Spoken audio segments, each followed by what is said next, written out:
Hello and welcome to the space. I am Blessing Chiknike and this is the Also Girl podcast. Glad to be here today. So we know what we do here.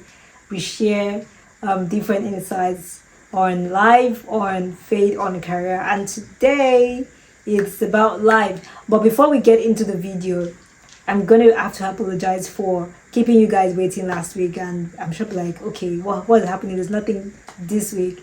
Yeah, we had some technical issues which has been fixed now, and now we're back fully. Glad to be back anyways. Okay, so now let's get right into the video.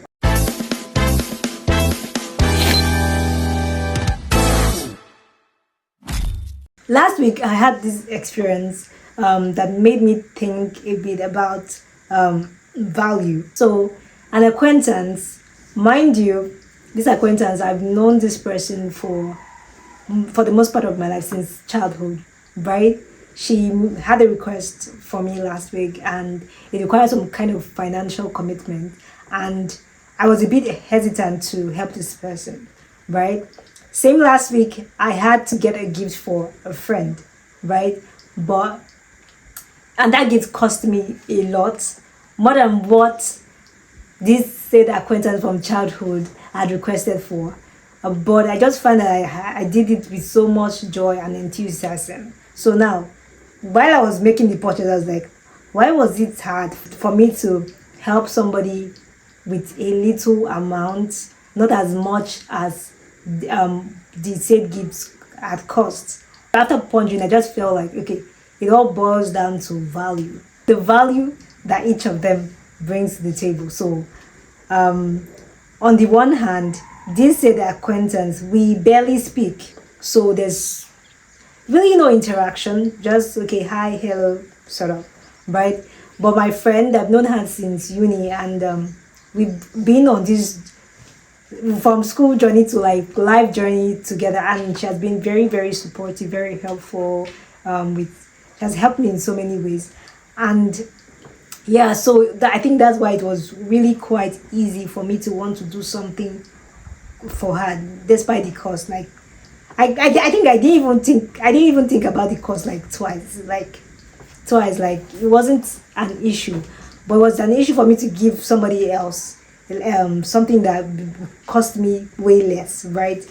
And I think generally one thing we should think of is how we can be of value wherever we find ourselves, right? So whether you're probably in your workplace, probably as a friend, you always like think of, okay, how can I be of value to people around me? How can I be of value to maybe people in the church?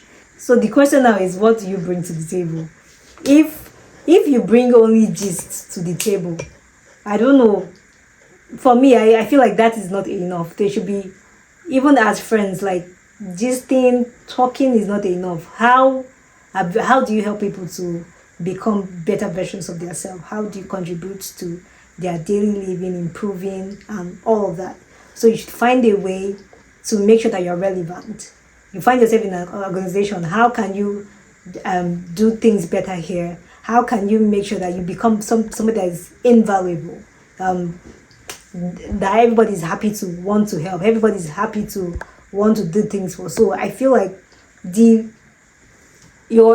amount of value that you bring to the table, that you bring to a space, that you bring to your friendship circle, that you bring to your workplace, that you bring to maybe your church or wherever social gathering or social circle that you belong in, determines the amount of help that people are willing to give you, the amount of grace, the amount of breakthrough, whatever amount of favors that you receive depends on how much value.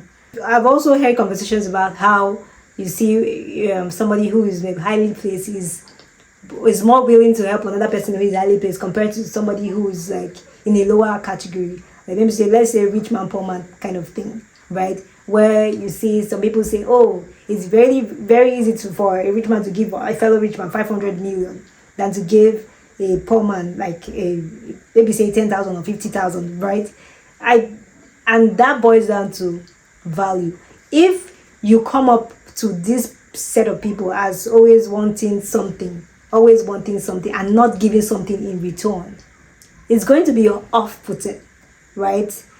You need to have to be able to give them value. It might not be, you don't have to necessarily give them cash value, but there are other ways you can be resourceful that they find it easy to want to bless you, help you, lift you, and the rest of it. Do not always want to take the position of a taker or a receiver. Always find ways to give. Value is about giving. What are you giving? Right? It mustn't be financial, like I said. Mustn't be financial, but you always find a way to give. And whatever you're giving determines whatever you receive, whether cash, whether connections, whatever it is. So yes, your value determines the level of favor, breakthrough, help that you receive from people.